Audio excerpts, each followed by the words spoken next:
Welcome back. Well, today there's new evidence exposing an alien, multiple types and exophenotypes, an alien role in world affairs from Atlantis to World War II and the present day. And we have a distinguished author and UFO researcher, Mr. Len Kasten, who's a former member of the National Investigations Committee on Aerial Phenomena and the Mutual UFO Network, and also has published many articles, multiple articles. I mean, he puts any author to shame.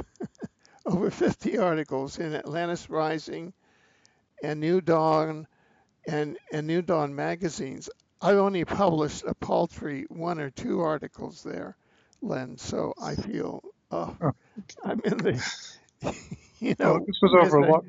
Mine were written over a long period of time. Right, and is the author of The Secret History of Extraterrestrials and The Secret Journey to Planet Serpo. And so perhaps, Len, in the future, you'll grace us with your presence and you can talk about your other works, especially The Secret Journey to Planet Serpo, which would be a great pleasure. Absolutely.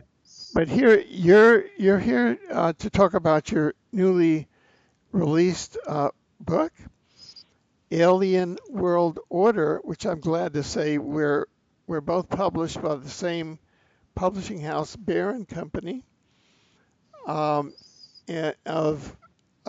Inner Traditions, and this has really come right smack into the present day because it's sort of a documentation from the big picture down to the nanoparticle of the transhumanist agenda of the reptilian and certain gray role in our galaxy and now in our planet and their plan in the grand order of things. So having given that introduction, I wonder if you could give, first of all, kind of the big picture, the Star Wars type origin of the great Lyra conflict of the origin of humans versus reptilians. I guess it's beyond our galaxy in this quadrant of the universe. Orion figures in there. Over to you. Well, Lyra is in our galaxy. Oh, sorry. And Lyra is in our galaxy, the Milky Way galaxy. However, the Andromeda galaxy is involved in the story in a very big way. This story of our confrontation, or the human confrontation with the reptilians, began in the Lyra star system, according to many different authors, particularly Alan Collier, who goes into it in great detail. Branton, actually his name is Bruce Allen D. Walton, is also Stuart Swerdlow, and several others. Everyone seems to agree, including Barbara Marciniak, I believe, that the first human-reptilian confrontation occurred in the Lyran star system. How long ago? I'm not sure. A very long time ago. And the reptilians who were legendary travelers, space travelers, and had roamed the galaxy with their technology, with their superior technology, happened upon the Lyran system, where they encountered the humans. And the humans had been living there peacefully for thousands of years, according to Alex Collier. They traded, the human planets traded with each other. They had agricultural setups, and they were very peaceful. They had a very rudimentary defense system. They never really expected an all-out invasion and attack on their planets. So they weren't ready for the reptilians. Reptilians had tremendous technology, tremendous weaponry, and at first they thought they could get along with the humans, And they tried to, but then they realized that they could be very helpful to them, and so they just decided to invade the Lyran system and add the Lyran system to their long string of other conquests throughout the galaxy. According to Branton, at least up to the current time, they had about 21 star systems that they had already attacked and enslaved most of the occupants. So they were prepared to do the same thing with Lyra, and they destroyed 3 of the planets in the Lyran star systems, and they slaughtered about 50 million humans, and in that attack. And so that was the beginning of our whole confrontation with the Reptilians, between the humans and the Reptilians. As a result of that attack, the humans scattered throughout the galaxy. Those who had spacefaring technology were able to go to different star systems, and eventually they developed technology to repel the Reptilian invasions. And according to Collier, they scattered to about 110 different star systems. And together they joined in to form what we now call the Galactic Federation. Some call it the Galactic Federation of Light. It's referred to variously as the Federation or the Collective. And they stayed in touch with each other, and it became a very hierarchical structure. Actually, I shouldn't say hierarchical. It was really a democratic structure because they all basically relied on each other. And there were some very, very advanced members of this federation, human members. They were all humans. Probably the most advanced human species or human variation were the Elohim, who came from different star systems. In any case, as a result of that federation forming, they were prepared to repel reptilian invasions throughout the galaxy. And they communicated with each other, and they helped each other develop advanced technology, which became very advanced. Eventually, they developed electromagnetic pulse weapons. They developed wormhole travel, all of it. They were now pretty much on a par with the Reptilians in terms of technology. So that's how it all began. And that's pretty much the story that's told by Alex Collier, Stuart Swerdlow, Branton, Penry, and several others, Who is including yeah? You also Wes Penry. have a another person, Robert Morningsky, as a major source. Could you say just a bit about him? Yeah, I wasn't able to really get the whole story in my head straight until I came upon the works of Robert Morningsky. He was the key. He was the key for me that opened up all this information and allowed me to put it all together as it is and connect these dots anyway. Morningsky was a very strange individual. He's a Apache Indian chief, actually, but he also has a master's degree in religious studies, and he's a very bright guy. And he tried to get this whole story put together for his thesis, and they laughed at him for his degree in religious studies. So that really bothered him. How he came to this information was that his grandfather lived on a reservation in the U.S., and an alien craft crashed in that reservation a long time ago. All I know about it is that it was before Roswell. And Morningsky's ancestor was a young man then. He was one of 6 young men that came upon the crash site and found one of the aliens alive. And they took him and brought him back to health. He was somewhat damaged, or I don't know whether he was really hurt or not, but he was wounded in any case.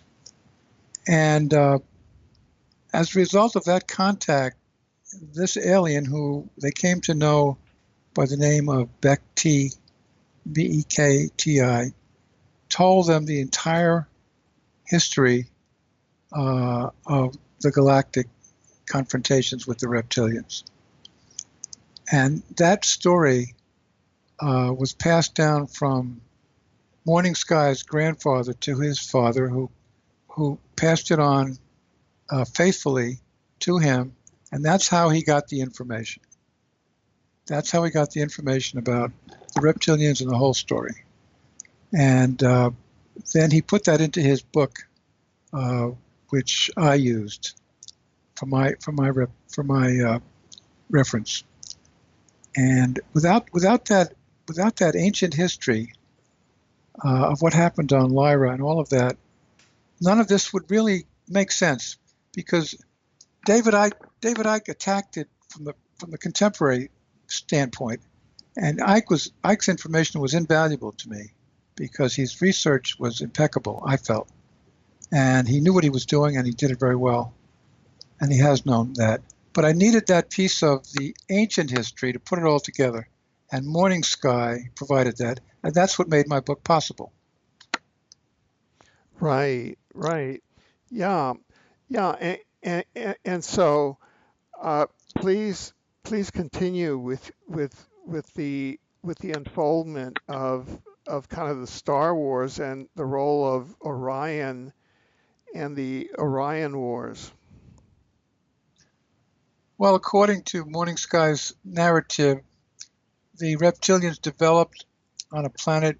They evolved on a planet he called the Green Planet many years ago, and they evolved really into what we might call a humanoid reptilian race that really that had the human conformation of 2 legs, 2 arms, a head, and so forth. But they continued to have the scaly green skin of their reptilian ancestors. And they eventually developed into a very sophisticated society on their home planet. But they were very, very, how should I put it? They were very, very brutal in their tactics. When they had problems with others, they just killed them. It was sort of like the mafia in a lot of ways. But they developed spacefaring technology eventually, and they started traveling to their moons, and then from their moons they started branching out into the galaxy. And they developed incredible weaponry. What they would do is they would actually use asteroids as attack vehicles. They would hollow out asteroids. And since most planetary systems don't pay much attention to asteroids, the asteroids would float into their solar system, and they would think they were really, they would not ever think of them as weapons. And then when the time was right, they would attack from the asteroids using incredible pulse weapons and lasers technology. And that's how they conquered so many star systems. According to Branton, he claims that they had now enslaved 21 star systems in this galaxy. So when in their travels throughout the galaxy, which they did regularly, they traveled all over the place, they came upon our solar system. Now, what happened was a lot of the refugees from Lyra had settled here already in this solar system. And they populated 2 planets. They populated Mars, and they populated a planet between Mars and Jupiter that we now know as Maldek, which was a very large planet. And they were living peacefully here. The planet Earth, as we know it, did not exist at that time. It was really a water planet. It was not habitable because of the fact that water covered the entire planet. And there are many other planets like that in our galaxy that are completely water closed in.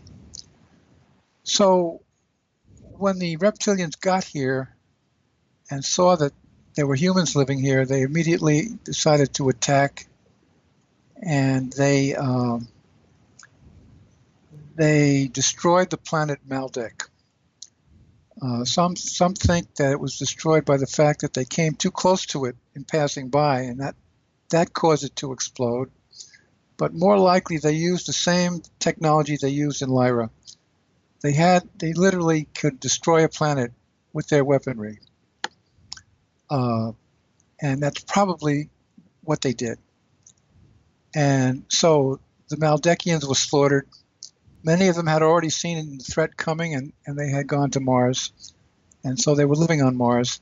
And then as the reptilian planet passed by Mars, it stripped much of the atmosphere off of Mars, so that all the inhabitants of Mars were forced to go underground. Then it came to Earth, and when it came to the vicinity of Earth, it started a mutual orbit around Earth, and they have the ability to dry out our planet, Earth. And when they did that, two continents emerged, Lemuria and Atlantis. And they decided to settle on Lemuria, and they created a civilization on Lemuria, way, way back. I don't know the years that we're talking about here, but it's a long time ago. And they lived peacefully there in this solar system for thousands of years. But in doing what they did, they pushed Earth out into a different orbit, and they became the orbit between Mercury and Earth, which at that time Stuart Sverdlow calls it an ice comet. It was really an ice planet that eventually became what we know as the planet Venus. And they continued to dwell on Venus and also on Lemuria on this planet. And so that was the situation for a long time. According to Sverdlow, that situation lasted for hundreds of thousands of years. They owned this planet all by themselves. That was the beginning of the history of what eventually became the confrontation with the humans on this planet.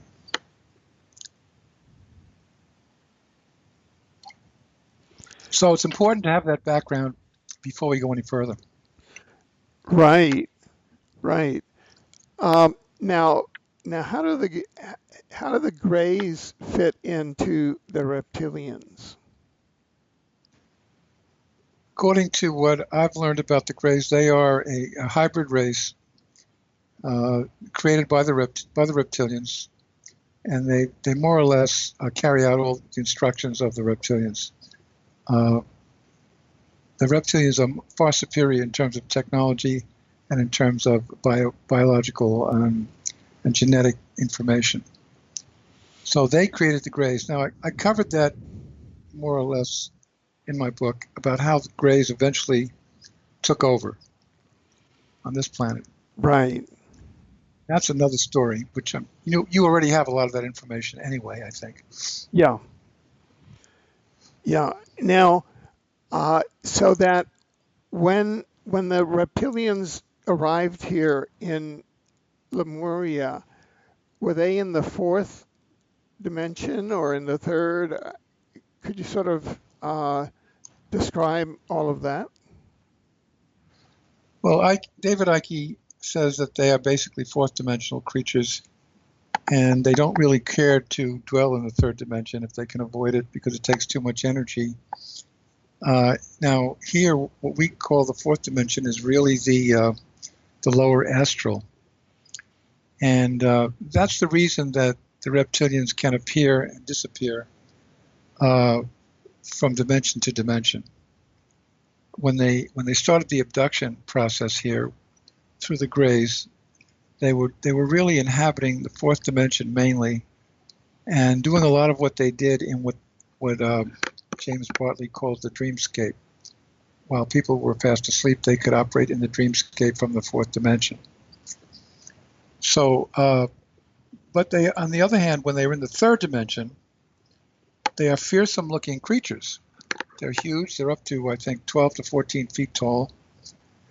And probably the most important thing we need to know about them at that point is that when they first came here, according to Sverdlow, they brought the dinosaurs with them because they came inside a planet. their planet they came here in was their spaceship, so they could bring a lot of creatures with them. And the reason they brought the dinosaurs with them was because the dinosaurs was their primary food source. They ate the dinosaurs, and they farmed them and grew them and whatever they needed to do. And so that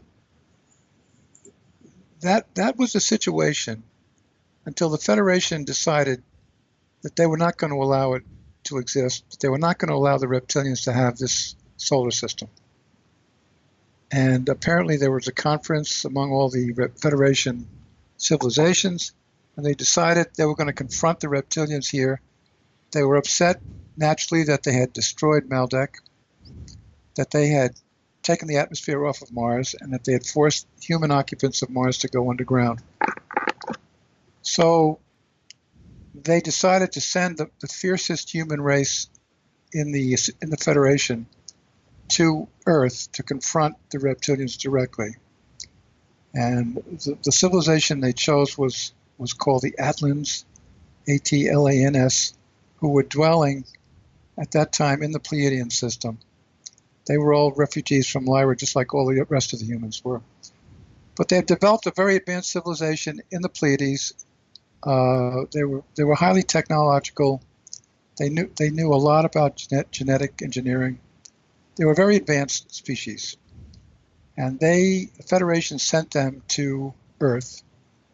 And according to Sverdlow, they populated the continent of Atlantis. That's why it's called Atlantis, because it's a derivation of the Outlands. That's how Atlantis began. So all the occupants of Atlantis, the early occupants of Atlantis, were not human as we understand the term human. They were a different human race. I think Corey Goode and others are now referring to those early humans as pre-Adamic, because they existed before the advent of Adam and Eve. So they were a fierce race. They were a very advanced race. They were a very spiritual race. And they also had capabilities of going in and out of dimensions. So that's how the conflict shaped up here. That's how it all started. Right. Now, so from there, how did that evolve? Well, naturally, the warfare broke out almost immediately.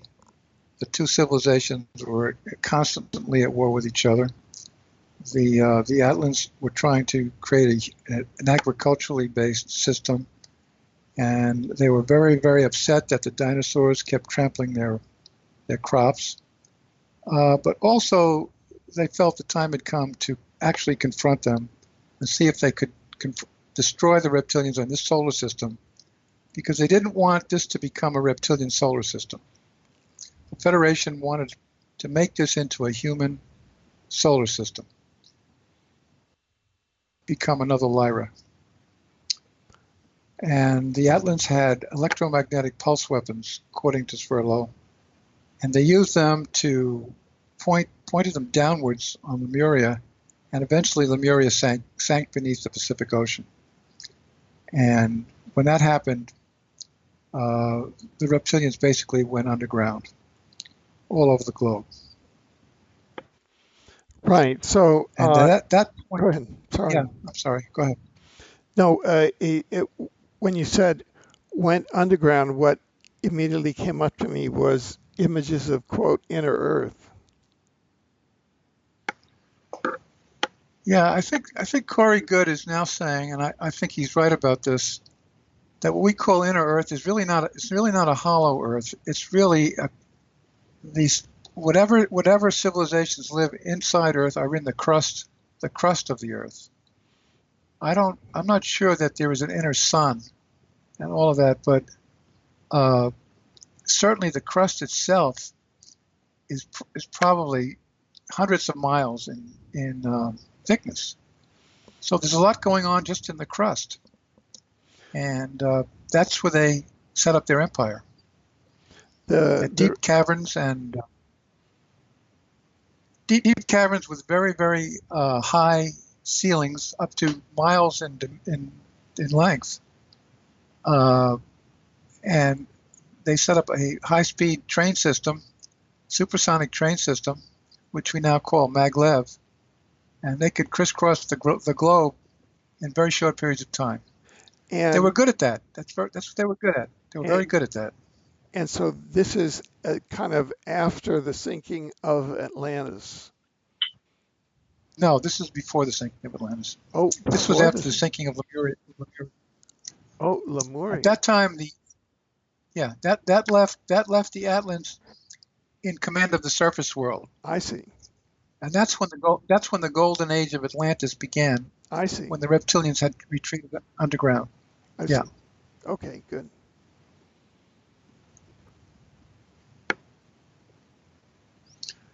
So now we have these very advanced beings from the from the Pleiades, known as the Outlands, created a golden civilization here on Atlantis. And in my book, I brought out a lot of information about Atlantis that is not commonly known, because I used as a reference Steve Omar, because I came to believe that Omar had the right story, and it made sense, and it checked out with a lot of the things that Edgar Cayce used to talk about. That the civilization on Atlantis was now no longer interfered with because all the reptilians were underground. They were essentially out of the way, and Lemuria was under the waves of the Pacific. So what became Atlantis was actually a really golden, highly advanced civilization. They had space travel, they had nuclear weapons, they had electromagnetic weapons, and they also were motivated, because of what happened to Maldek, to attack the lunar base of the reptilians, because the reptilians also had a lunar setup. And at one point, Omar says that the moon was really initially a province of Atlantis, because the Atlanteans succeeded in wiping out a lot of the reptilian bases on the moon and their own civilization on the moon. So that was another story. That's a whole different story. But at that point, the Atlanteans really owned the surface world. Right. And the reptilians stayed underground, and mainly under the Indian subcontinent, between Benares and Tibet, is the primary location of the reptilian underground empire.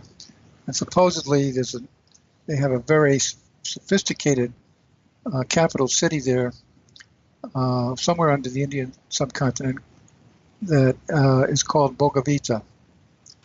And according to Branton, this is a seven layer city that is basically the central city in their empire down under the earth. But they have the ability to go in and out through polar regions and through other portals in and out of the underground, and they can travel to the stars. They have the spacecraft. They have it all. They have all the technology down there.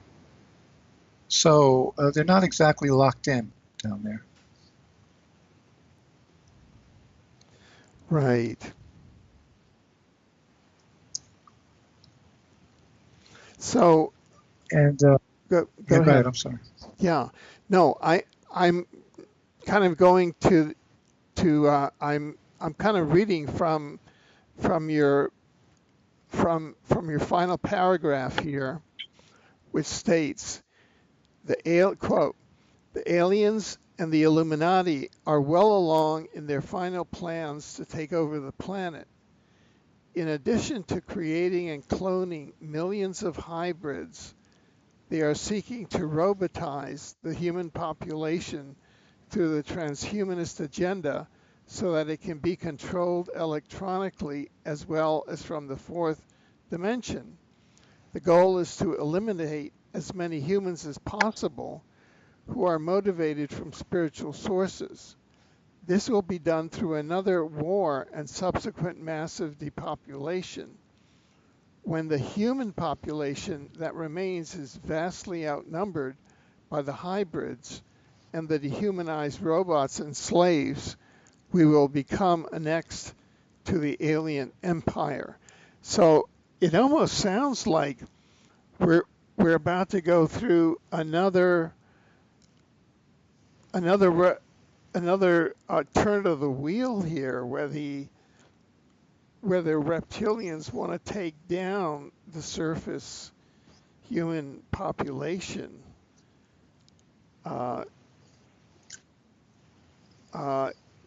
Because you were getting up to that point where it looks like Atlantis is going to be taken down, correct? Well, Atlantis was taken down. No, right. Atlantis was taken down. Yeah. Atlantis So you were getting up to that point. They succeeded. Yeah, exactly. What they did with Atlantis is what they do on all their conquests throughout the galaxy. They kidnap or abduct the humans from the surface. They take the DNA, mix it with their own, and you create hybrids. Yeah. And they did that on Atlantis. Yes, right. That's what they do. And it occurred. I've heard figures up, about 9,500 BC, about 12,500 years ago. I'm sure that you have other figures about when exactly that occurred. Well, from the moment they became an underground civilization, they began their revenge. Yeah. And it didn't take them long. Okay. So around 50,000 BC. Yeah. Right. Around 50,000 years ago. Right. When Atlantis was at its peak. Right. They started doing that, and also since they dwell in the fourth dimension, they knew how to work with black magic, and they had many black magicians, which we consider black magicians. They were really reptilians. Right. And so that's how they slowly took over Atlantis. And so now, hybridized large. Yeah. And so the very last paragraph of your book states that that's what they're doing again. They're saying the human population that remains is vastly outnumbered by the hybrids, i.e. reptilian human hybrids, and the dehumanized robots and slaves, namely whatever remains of humans, will be annexed to the alien empire. So you're saying that that what happened 12,000 years ago, or starting 50,000 years ago, Atlantis was taken down. We built ourselves back up, but we're going to be taken down again. And that's such an amazing message that I kind of want to cut to the chase first and then go back to Atlantis so that people can really understand how vital it is to learn and understand what happened at the fall of Atlantis, what happened in between, and how this potential fall has been architected. Exactly. That's the important message here. Yeah. It should be understood. Yeah, go ahead. I'm sorry. No. So please take us. We're all kind of sitting at the edge of our seats, and we're back with the Outlands, and the Reptilians are underground, and so take it from there. Well, the Outlands were not very pleased with the fact that there was a convocation on the planet Hatona, the Andromeda system, because the Federation wanted to do something about the situation here on Earth after Atlantis sank. Actually, Atlantis was still above water when they decided to convene this meeting on Hatona. The idea was to decide the Federation wanted to figure out a way to get the reptilians off this planet and out of the solar system completely. So they agreed to a convention on Hatona with the reptilians, and the 12 human races who were most involved with keeping this solar system human. The result of that council was that they would create a brand new race here. They would combine the DNA of the 12 human races involved, and also the DNA of the reptilians would be incorporated into the final product. That was the deal. That was the deal that was made, and that deal was made sometime while Atlantis was still a continent, and the Outlands were not very happy with that deal, and they decided that they were not going to cooperate with it anyway. In any case, the other 12 human civilizations, which included the Elohim, who were a very advanced human civilization, agreed to create a new human race on this planet, and supposedly, according to Sverdlow, that took place about 40,000 years ago. The Garden of Eden, that was the Garden of Eden. That was the beginning of what we call now the Adamic race. And we are the product of the Adamic race. There have been, according to, I think it was Sverdlow, it might have been Branton, since we were created, we eventually became Cro-Magnon, Homo erectus, Cro-Magnon, and then Neanderthal. The Federation geneticists, particularly the Elohim, made about 22 different improvements, or they tweaked the DNA 22 times until finally we have the product that we now call Homo sapiens sapiens. So we are the end product of that creation. And at first, of course, the human population was very, very scattered all over the globe. They were not very many. And slowly but surely, they began to populate the other continents. I think that what the humans were, what the Elohim were thinking about was that eventually they could get this human race they had created to take over the planet through the DNA corrections that they were making. And I think the reason they were confident of that was because the humans on this planet, while we were created physically by the other humans in the galaxy, spiritually we were a totally different race. And the race that we now call the human race is really a physical race created about 40 or 50,000 years ago, combined with the spiritual race, which, according to Alex Collier, he calls our human race the Patal, P-A-T-A-L. And we are a very advanced spiritual race, essentially. And we have the ability to reach into the fifth and sixth dimension and grow spiritually that way. So I think that Federation was of the opinion that this combination would be able to evict the reptilians from this planet and eventually from the solar system. That was the plan. And that's what happened, and that was the Garden of Eden. That's where it all began. Right. and so take us from there. Well, the Outlands were not pleased with the end result. They didn't like the fact that the reptilian brain was incorporated into the final product. That really bothered them. They didn't want any reptilian DNA in the final product. But I think the Elohim agreed to that deal for a good reason, because they felt that the reptilian brain makes us somewhat resilient and tough. The reptilian brain, as we know, controls survival and all that aggression that we now call aggression. Is mainly reptilian.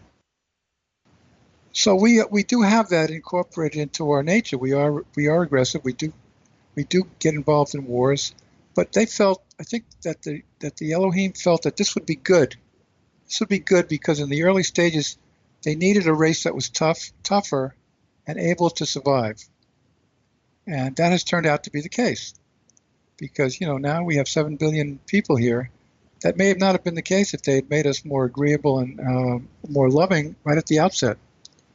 So we have the reptilian brain, but we also have the overlay of the mammalian brain and the rational brain, and they really are what keeping us.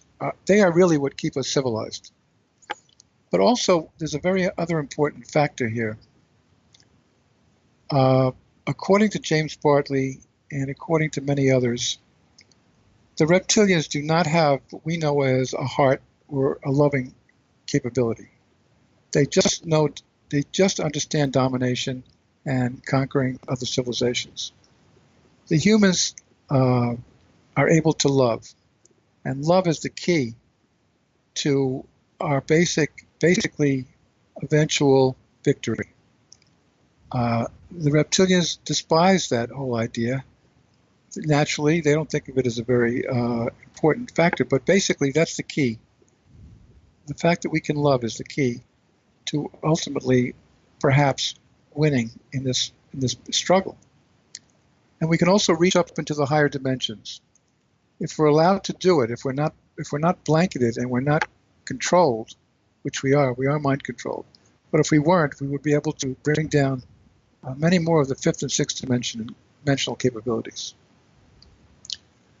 So I think that the council knew what they were doing in creating this specific type of DNA, which incorporates a very highly advanced spiritual race called the Patal, who basically inhabit our physical bodies. And that's been the story for the last 40 or 50,000 years. Right. Now, we have all of these subplots now, which involve hybridization, infiltration, which involves kind of, you have the Orion Wars, then you have the First and Second World War, you have the Nazification, all of that. Could you bring us through that? Well, the reptilians, of course, didn't, even though they went underground, they didn't give up. And what they started doing was hybridizing, which they always do. They started kidnapping humans, abducting them, and using the DNA and mixing it with their own and creating a hybrid race. And they were given permission to do that, express permission, by Eisenhower in 1954. And that's really when the abductions began in earnest, was right around that time. The so-called Barney and Betty Hill was the first case of that. And creating the hybrids. You know, they typically, John Mack, if you read anything by John Mack, you know how they do it. They kidnap the woman, they abduct the woman, they implant the fetus, which they then allow to stay in the womb for 3 months. Then they take it after 3 months and take it either to an underground facility or to a spaceship. But if they look human enough, they let them stay here because they know they'll be accepted. And that's been the modus operandi for the last 50 years at least, but probably even longer than that. And the abductions are done by their slave race, the Greys. The Greys do the work for them. The Greys do the abductions. The Greys operate the whole DNA arrangement. And according to what I'm now coming to believe, the Greys actually supervise the whole reincarnation process. I see.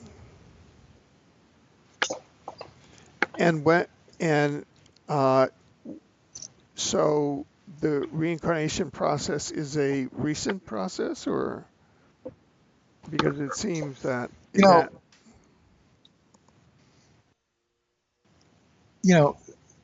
my research on what happened in Egypt with Marduk and so forth, I came to realize that probably the whole reincarnation process is just a way of recycling humans and bringing them back here to work as a slave race, because we are a slave race. Essentially, we are a slave race already.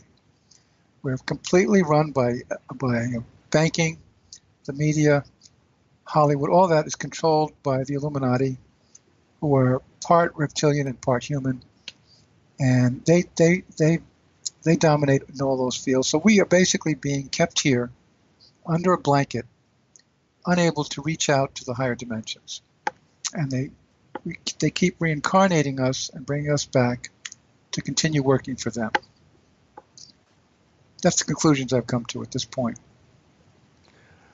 And yeah, well, how are the reptilian bloodlines connected to the Illuminati, for example, in your research? Well, what we know as the blue bloods, the humans we call blue bloods. The reason the reason for that description is because reptilian blood has more copper in it, and that causes the bloodline of a combined human reptilian to be what they call a blue blood. And so the blue bloods were more connected to the reptilians than they were to the human race, and that's why they've been running the show for so long. All of European royalty was intermarried between other blue bloods so that they could keep it part reptilian, and so that the reptilians could more or less join with the Illuminati in running and dominating the human race. And if you do a little research, you'll find that almost all European royalty were considered blue bloods, and they all intermarried. They married their cousins, they married even their own family, and stayed in power. That's how they stayed in power. Right.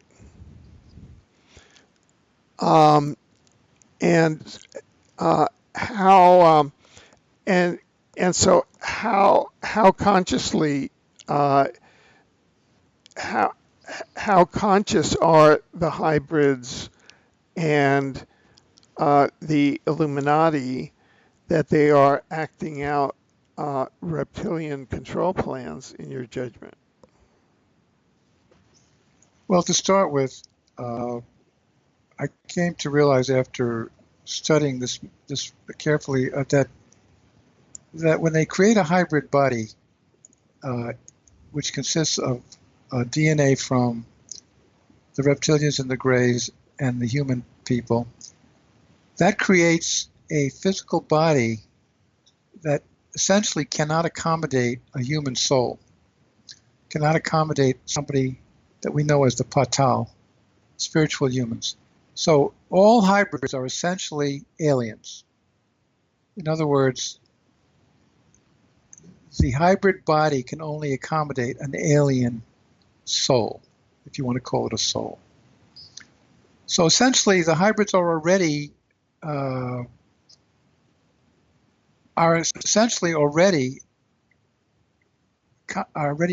controlling the human race, even though we don't realize it. Even though there may only be perhaps, I think the latest estimate was that perhaps 3% of the human race is hybrid, but I think it's much larger than that, and I think it's growing faster. And even though the hybrids fit into human society, and they can even fit into human workforces and corporations, they still are not human. So they're tied together with the reptilians, and therefore they're going to carry out the reptilian agenda in the final analysis. And so these type of personalities would tend to gravitate toward uniformed forces, controller organizations.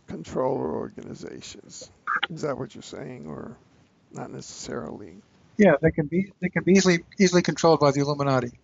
Yeah. Now, and so they can use them. They can use them in wartime. They can use them in crime. They can use them any way they want. Right.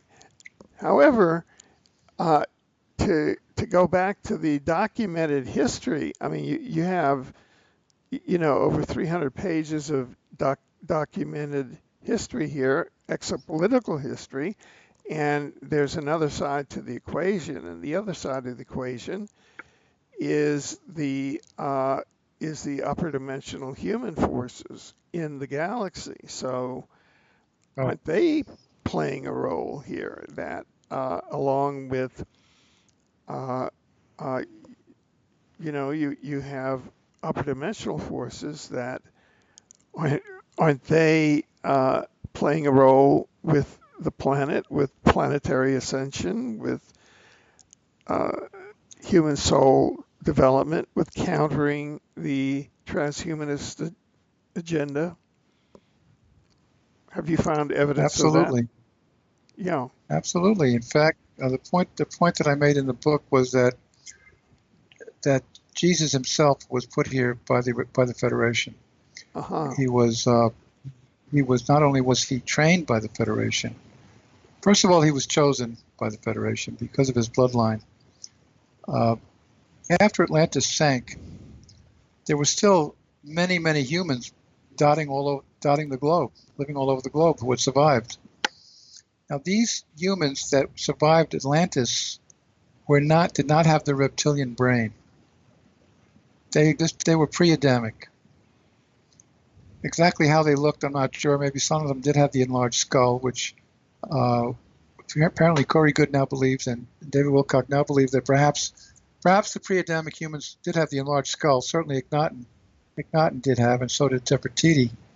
But in any case, the humans that existed after the flood, after Atlantis went down, there were many females here who did not have the reptilian brain, and the Federation selected one of those women, who became Mary, and to become the mother of Jesus. And when he was born, they took him to Giza, supposedly, and put him through a long period of indoctrination and training. But he himself, the soul that inhabited the body of Jesus, was also from the Elohim, very advanced already. And so he was ready for the challenge. And it was a tremendous challenge, because he was now had to compete with two religions that were built in. He had the pantheon of the Roman gods on one side. He had the Jewish priesthood on the other side. And here he's plopped down here, and his job is to create a whole new religion, despite that tremendous opposition of both of those religions. And he was able to do it. And he did his job well. And so that was the first thing that the Federation did to try and regain control of the planet. And as we know, the Christian religion has been very important in keeping us civilized on this planet, and has so far survived for 2,000 years. That was the first thing they did. But of course, the reptilians were involved in creating the Roman religion, and in Rome. And I went into that in great detail, including the role of Constantine in all of this. And so that was the situation for the last 2,000 years. Right, because there are. It seems that there's a very heavy reptilian association with the Vatican, both in terms of symbology. There's evidence of ritual child sacrifice, blood drinking, cannibalism, all of that. Yeah, exactly. And the reptilians do eat human flesh, and they drink human blood. So let's get that on the table here, so we understand that. I think it was Phil Schneider. You know about Phil Schneider, right? Who he was? Oh yeah, perhaps you can explain that for the audience. He was involved in building all these what they call dumb bases, deep underground military bases all over the globe. He worked on those in America, and I think he said he was involved in 33 projects, but of course the main one was the Dulce thing in New Mexico. Well, it was he who said that this is his estimate, that approximately 1 million adults and 100,000 children disappear off the face of the earth every year. Now, I tried to make the point with my preface about comparing it with the time machine story, which is very similar. They take them underground, and they use them for food. So that's happening now. That's been happening. Many of the humans who disappear, we have no way of knowing what happened to them, but many of them are being taken down there. And since the reptilians no longer have the dinosaurs to eat, they're eating us. That's the bottom line. Right. And as I understand it, that essentially we're in a state of where the surface governments have made agreements with the reptilian establishment. Is that correct? Or treaties? Well, the MILAB, you talk about the MILABs, yeah. The Yeah. military-industrial complex, yeah. Yeah. Well, what we now call the Cabal. The Cabal is Yeah. the term that we use now. Perhaps Is cooperating with the reptilians, yeah. Yeah, the Breata Treaty. Could you explain that? Or Well, I think the deal was that they convinced Eisenhower that in 1954 that if he would allow them to abduct humans, they would just abduct small numbers of them, and just to be able to study them and to be able to emulate the technology, the genetic technology that we displayed, etc. And in return, they would give us tremendous technology, especially anti-gravity technology, which Eisenhower knew about alien craft. He knew that they did display anti-gravity technology. So that was something that the Air Force people wanted very badly. And that was the deal. And they said that they would report on who they abducted, their names, how long they kept them, and what went on. That was, of course, a promise that they broke immediately. And they started abducting humans in large numbers from all over the globe. Well, from the United States, but also all over the globe, and using them to create the hybrids. That was their main program, was the hybridization of the human race. right. Of course, since we have the reptilian brain, and they could operate from the fourth dimension, that made their job a lot easier. They could appear out of nowhere, apparently, and all of a sudden they'd appear before you, because they would just lower their vibrations and appear human. So that allowed them to abduct many humans very, very easily.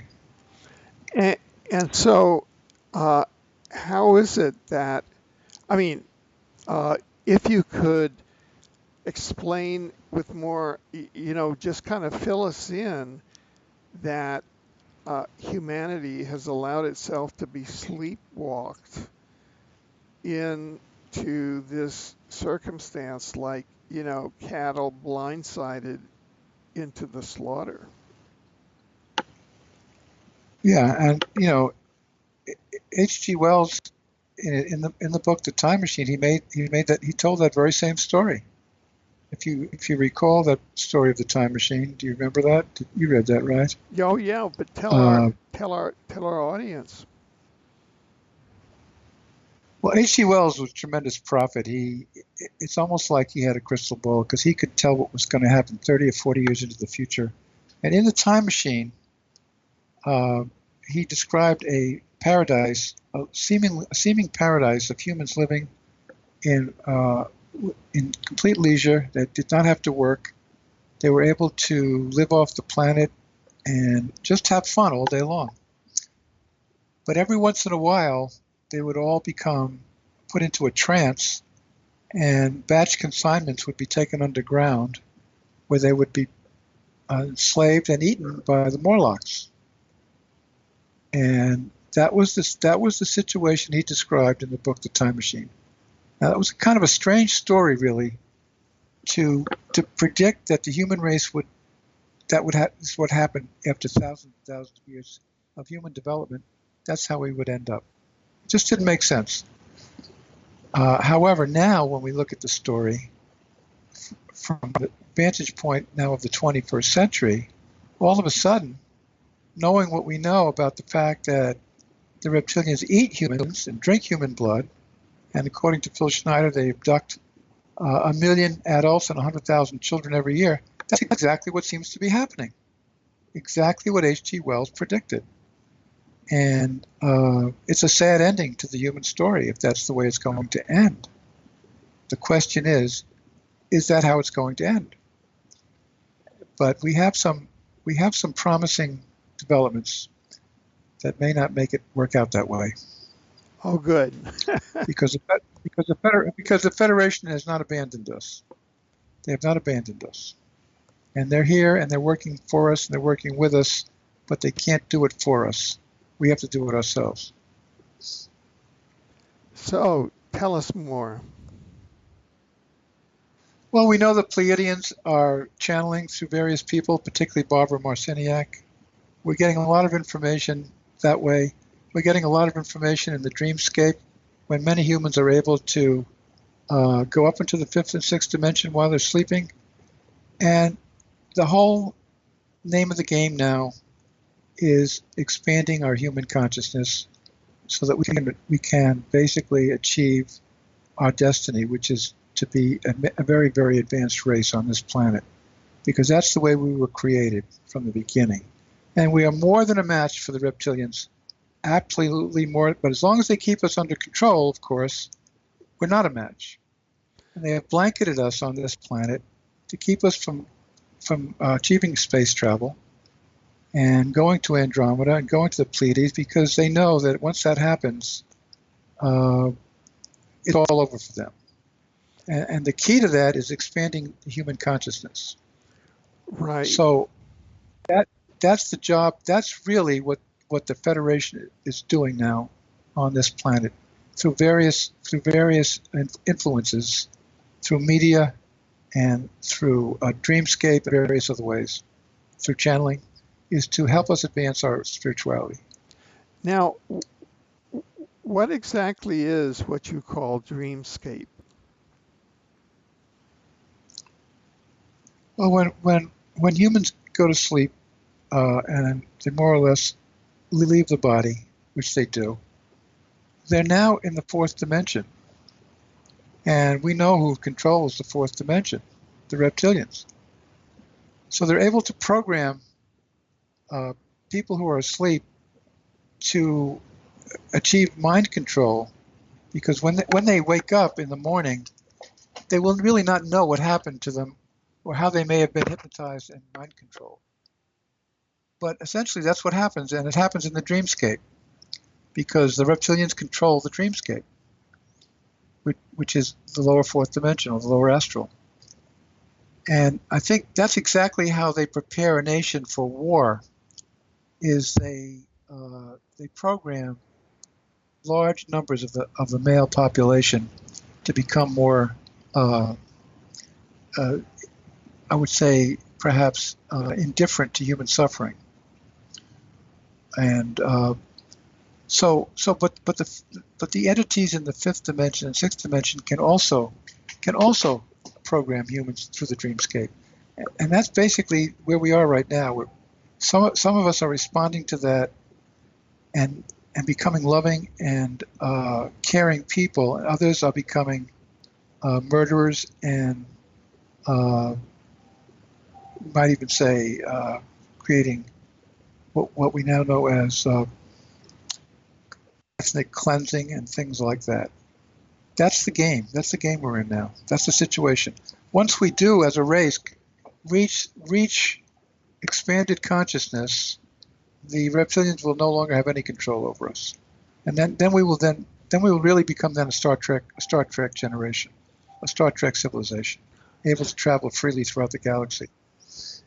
Now, you're describing a process that others have put different words on, like density shift or planetary ascension Are these Ascension, familiar yeah, words? ascension. Yeah. Yeah, absolutely. Absolutely, because what is ascension really? What is your understanding of the of the concept of ascension? Yeah, it's moving to higher frequencies. Right, but the reptilians know they have to keep us in lower consciousness in order to stay in control. Right. So they distract us. They distract us with the media, with Hollywood, with toys and devices to keep us away from are expanding to what they know will eventually endanger them. Yeah. And so keeping us dumb and dumber is the goal. Right. Now, as you were talking about the development of the reptilians and their relationship to love, light and love being along the higher frequencies, what came up for me also was the sentient inorganic AI artificial intelligence, because it too, it it cannot experience love, and it's in competition with love and with God. And Right. it's often been said that the reptilians are in alliance with the sentient AI that is now also vying for control of the planet. And I'm wondering Exactly. if you've run across that in the course of your research. Well, it became clear to me as I did the research about World War I and World War II that both the Kaiser and Hitler were anti-Christian, and that suppression of Christianity has been the goal of those humans who were in alliance with the reptilians, because the Nazis were in alliance with the reptilians from the very beginning. And the Kaiser was a blue blood. We know that because he was part of European royalty for which had been developing for hundreds of years. So keeping us anti-Christian was a way of keeping us from loving, because the main thesis, or the main point of Christianity is love thy neighbor as thyself. This was a whole new concept in religion. No one who had ever been involved in developing a religion or starting a religion had ever talked about love before. So the Federation knew that if they could keep that going and developing that, that would be the key to our victory, because we are able to love. And the reptilians do not have that ability. It's not that they're evil. It's not that they're evil. It's just that they're not built that way. They don't have that capability. They don't have a heart chakra. They don't even know what it is to love. And basically, that's why they are essentially afraid of us, because they know that if we actually develop that capability, their days on this planet are finished. And that's where we are right now. We're at a stalemate at this point. As we start to expand our ability to love and to raise our consciousness, we become a great threat to them, and will eventually, of course, have higher technology that goes with it, and spacefaring technology, and we'll be able to travel freely throughout this galaxy and to other galaxies, and meet our other relatives throughout the galaxy, because they're out there waiting for us. Right.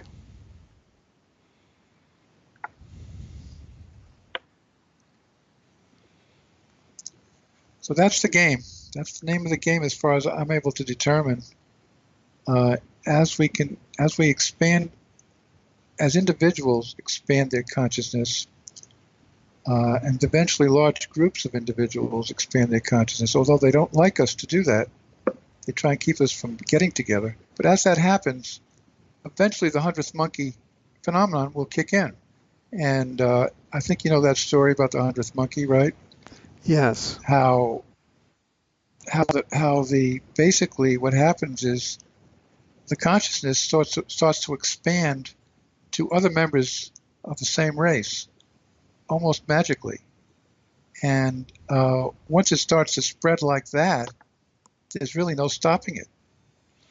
And eventually, I don't know what that number is, but it's a very large number, of course, of humans who would eventually reach higher consciousness, as that spreads, then the whole globe would become affected by it. Now, in your opinion and from your studies, what's the best way for this kind of consciousness to spread? Because many times political activity becomes divisive. In other types of activities, things break up rather than being unifying. Going back to the history of the Outlands, etc., over time, what has been like a great successful strategy over Outlands over the, I guess, the eons you would call it, in this, in this long-term strategy against the reptilians? Well, for the Outlands, it was easy because they didn't have the reptilian brain. They were humans that, they were humans that came directly from Lyra, essentially through the Pleiades. They didn't have that problem that we have. We were part of the deal they had to make with the reptilians. So we have the reptilian brain, and that's a problem. That's a problem because that makes us aggressive. That makes us sometimes hate-filled, and we have to conquer those. We have to conquer those feelings. But once we do and have it under control, then of course we've reached our goal. We've reached our goal. And now, the answer to how to do that is in the third appendix in my book. Right. I don't know. Did you get that far? Did you get that far? Oh yeah, I did actually. I have gone through this. This is a remarkable book because not only is it a history book and an exopolitics book, but it's a self-help book, and I want to commend you for that. Well, thanks. I knew it. We had to get a positive. We had to end on a positive note, and I had to end with the encouragement that we can all do this. We can all do this. And that last appendix was written by an extraterrestrial. Amazing. And it's out there on the internet. It is. It is amazing that we were able to get that and put it in print because he was from Procyon. And the Greys succeeded in taking over Procyon and eliminating the human race from Procyon so that they all became refugees. And he was one of those refugees.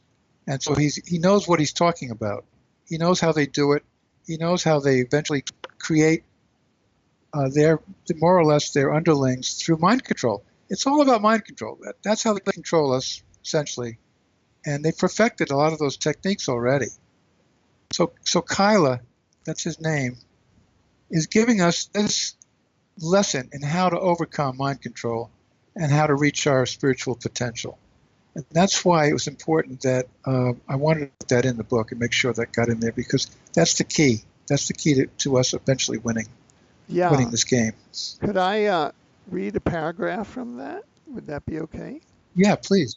Absolutely, sure. Yeah, this is so good. I'm kind of reading from toward the end of it. He says, your own consciousness is the most potent weapon that is available to you at the present time. The most effective way to fight the Greys is to change the level of your consciousness from linear thinking to multidimensional awareness.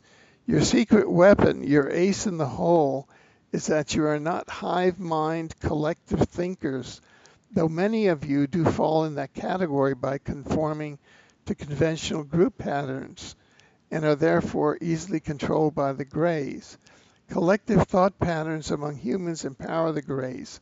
It is your individuality which is your best weapon, because it is the one weapon you have that the Greys do not have. The major weakness of the Greys, their area of vulnerability, their Achilles heel, is their inability to think as individuals.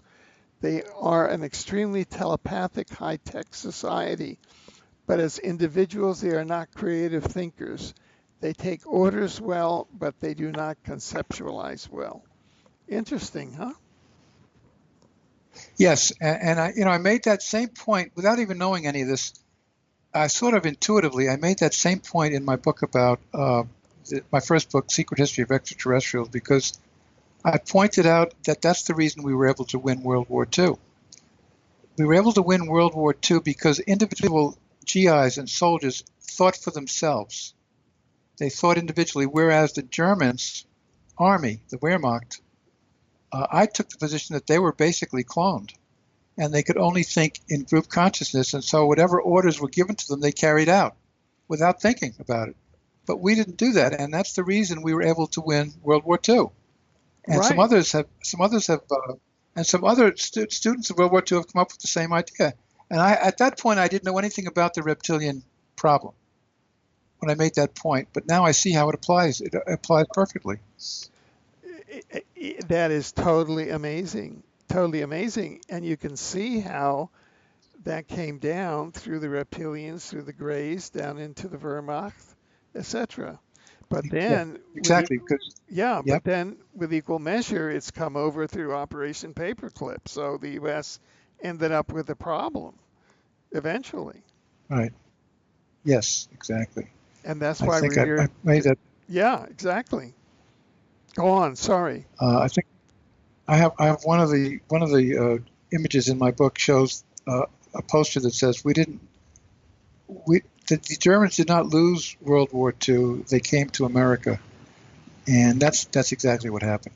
And that's been a great problem ever since the days of Allen Dulles when he was the head of the CIA, because that allowed a lot of the CIA to become more or less infiltrated by the Nazis, who were controlled in turn by the reptilians and the Illuminati.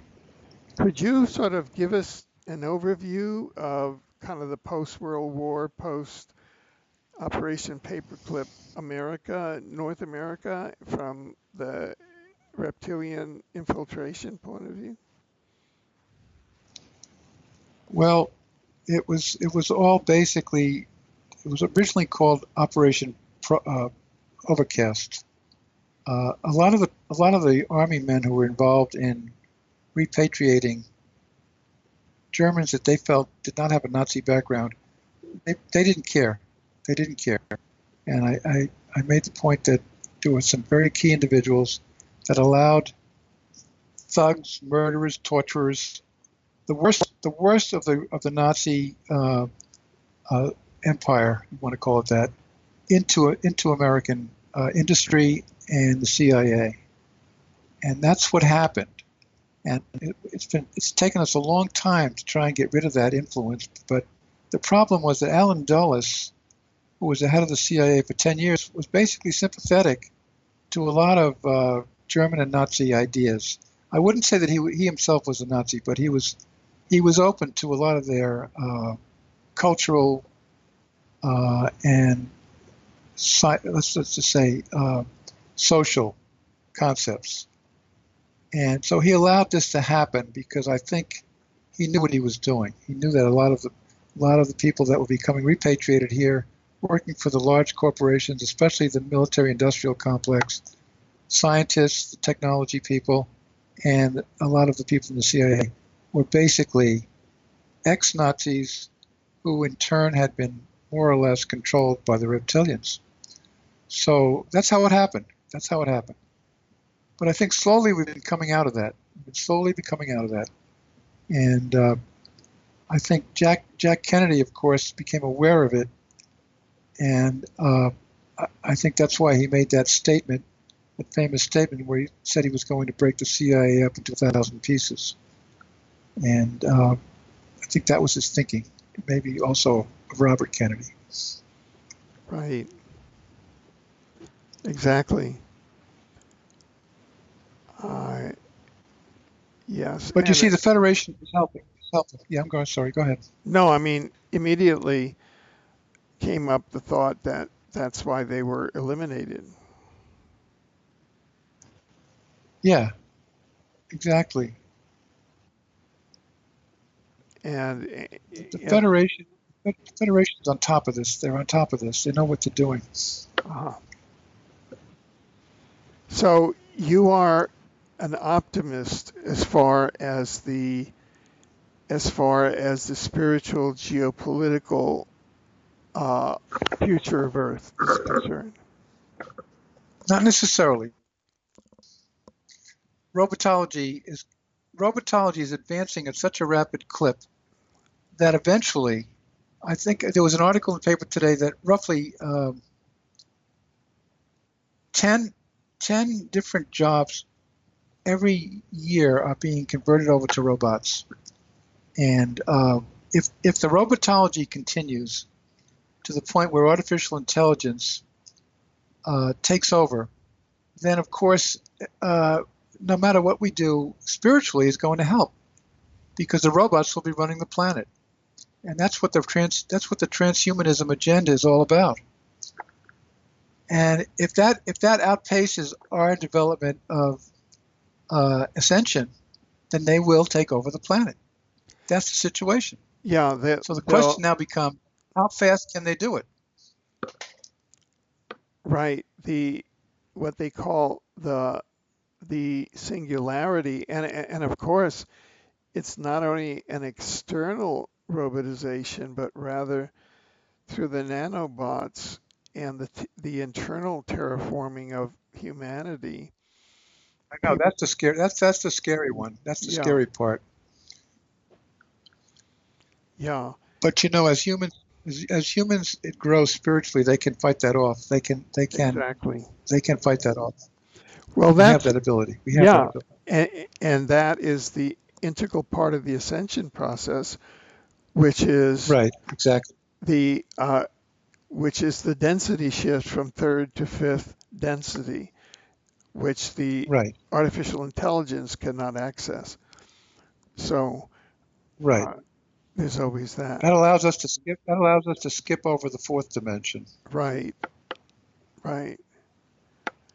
Well, this is you've written a vital work of, I would call, civil defense, cosmic civil defense. That's a good way to look at it, Alex. Yeah. And in these times, how can people access this and begin to get more deeply into it? Well, I think they ought to start out by just reading that third appendix in my book, because he had put it in terms that I could never do, the way he's described it, and he can do that because he was a survivor of the process on his planet. So it's really that final dimension is very important. Appendix is very important, I think. Right.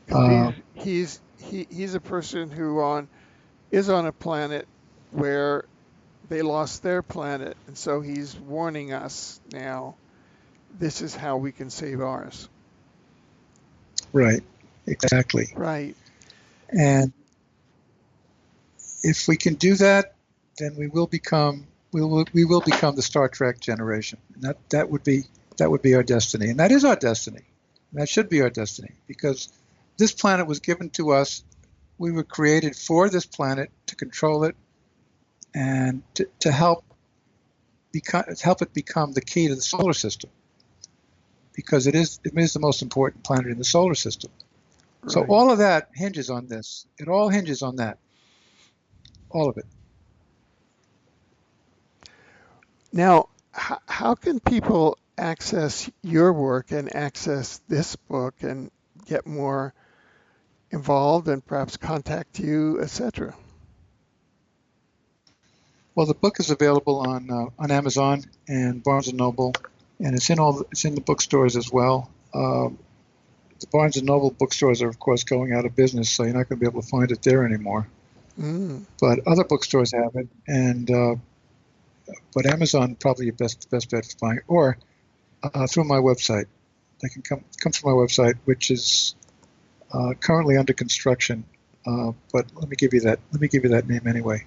Sure. It's www.et-secrethistory.net, N-E-T. And eventually, after I'm through with it and have it up to par, I'll have all the information you need to order the book. And in fact, if you want signed copies, I'll be able to give it to you through my website. Oh, well, thank you. And I I really want to thank you for this work and for taking the time to and the insight. I mean,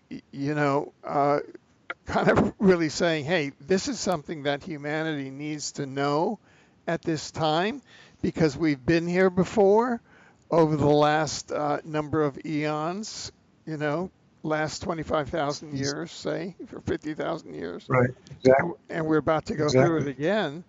And by the way, here's what some other ETs are telling us happened on their planet.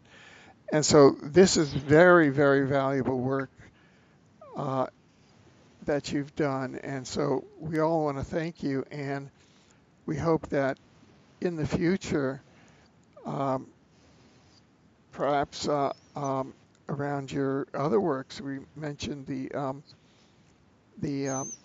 Serpo book, and perhaps as events develop, you can come back and visit us in the future. So thank you very much. Yeah, I'd be glad.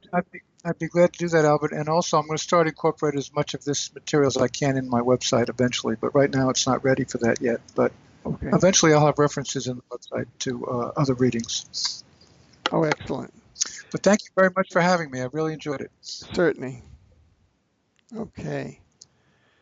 Well, we've been with author and researcher Len Kasten, who is author of the new book Alien World Order, presenting a vital perspective on the reptilian and gray dynamic with us humans here on Earth for a long time, not only in the solar system, not only in the galaxy, but also on our home planet here. Thank you very much. This is Alfred Lambremont Webre at Exopolitics TV. Thank you.